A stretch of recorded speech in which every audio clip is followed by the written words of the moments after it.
ابھی نے اپنے بچے کی شادی پر اپنے گھر میں لائٹنگ نہیں کرائی، لیکن آپ کو دنیا کا کوئی عالم یہ فتویٰ نہیں دے سکتا کہ لائٹنگ کرانا حرام ہے۔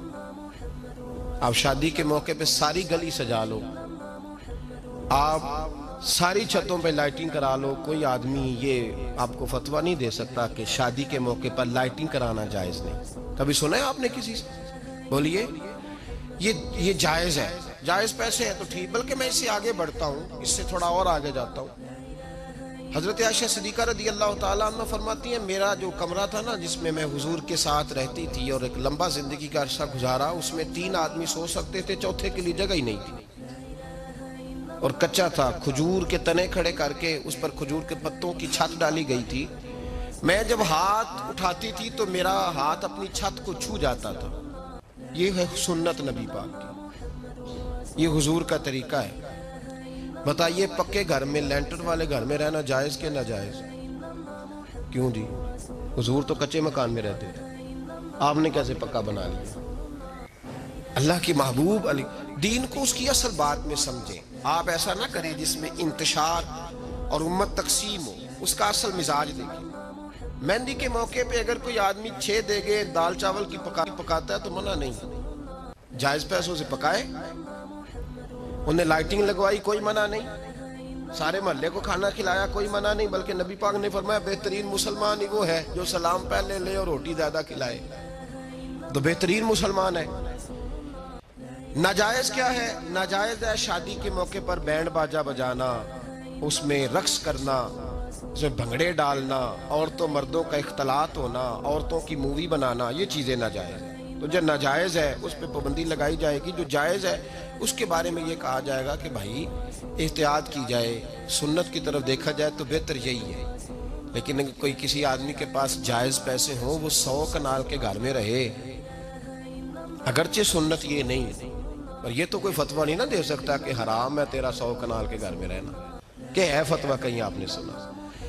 تو ہمارے ہاں تکلیف کا معاملہ یہ ہے۔ دیکھیں میرے بھائی، کسی بھی صحابی نے، بڑے درد کے ساتھ بات کر رہا ہوں اور یہ میرا درد ہے، میں درد سے اپنے دل کو، اپنے ایمان کو حاضر ناظر کہہ کے بات کر رہا ہوں۔ امت بٹ جاتی ہے ہر موقع پہ یار، ہر جگہ ہی تقسیم ہو رہی ہے امت مسلمہ، ہر روز کچھ نہ کچھ فتوے ایسے مل جاتے ہیں جس میں دراڑیں پڑتی ہیں۔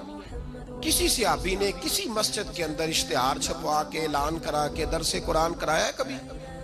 سیرت النبی کا جلسہ، ختم بخاری، مدرسے کا دستار فضیلت کا جلسہ، آپ نے اشتہار پڑھے ہیں نا؟ یہ سارے مکاتب فکر کے ہوتے ہیں کہ نہیں ہوتے؟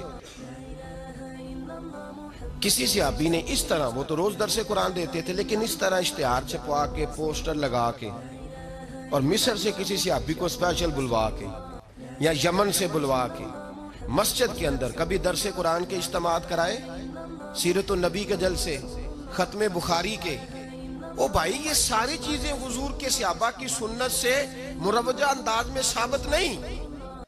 مجھے بتا میرے بھائی، میں درد کے ساتھ تجھ سے سوال کرتا ہوں کہ سیرت النبی کے جلسے میں تو پشاور سے مولانا بلائے، پنڈی سے بلائے، تو گجرات اور کراچی سے لوگوں کو بلا کر کے اگر سیرت کا جلسہ کرائے، اور تو اس میں ایک آدمی کو کراچی سے بلوایا جا رہا ہے تو تو نے اس کو 20,000 کی ٹکٹ بھی دی، اور اشتہار پہ بھی جلسے پہ خرچ ہوا، پھر لنگر بھی پکا، کھانا بھی تو نے کھلایا، نہ تجھے کوئی بیوہ یاد آئی، نہ تجھے کوئی مسکین یاد آیا، نہ تجھے کوئی غریب یاد آیا؟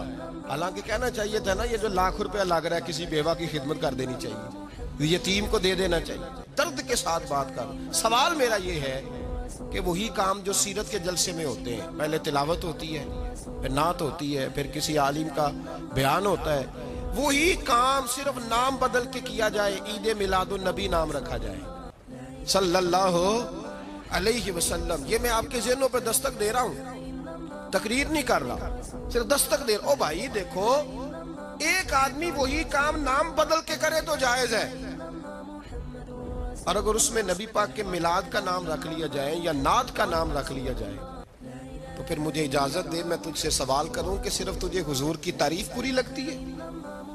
پھر مجھے اجازت دے کہ میں تجھ سے پوچھوں کہ صرف تجھے نعت اچھی نہیں لگتی؟ پھر مجھے اجازت دے کہ میں تجھ سے پوچھوں کہ تجھے صرف رسول اللہ کے قصیدے اچھے نہیں لگتے؟ دے مجھے اجازت کہ میں تجھ سے سوال کروں کہ جہاں ذکر رسول کی بات آئے وہاں تو پریشان کیوں ہوتا ہے؟ تجھے پتہ ہی نہیں یہ تو وہ ذکر ہے کہ رب فرماتا ہے تم بیان کرو نہ کرو وَرَفَعْنَا لَكَ ذِكْرَكَ، محبوب میں نے خود تیرے چرچے ساری دنیا میں بلند فرما دیے۔ اور نبی پاک نے پوچھا حضرت جبریل سے کہ چل جبریل تو بتا میری امت کو پتہ چلے رب نے میرا ذکر کیسے بلند کیا ہے؟ تو جناب جبریل کہنے لگے محبوبہ رب فرماتا ہے میرے نبی سے کہہ دے جہاں جہاں تیرے رب کا ذکر ہوگا وہاں وہاں تیرا بھی ذکر ہوتا رہے گا۔ یہ تو محتاج ہی نہیں کسی کا۔